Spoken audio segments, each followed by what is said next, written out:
নাটোরে একটি চালের গুদাম থেকে ১৫০ বস্তা চাল লুটের ঘটনা ঘটেছে। গতরাতে শহরের ফুলবাগান এলাকায় ব্যবসায়ী সেলিম ভুঁইয়ার গুদামে এই ঘটনা ঘটে।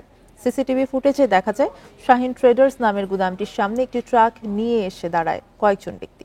পরে গুদামের তালা ভেঙে ১৫০ বস্তা চাল ট্রাকে তুলে নিয়ে চলে যায়। এ সময় তারা নগদ ১২,০০০ টাকাও লুট করে।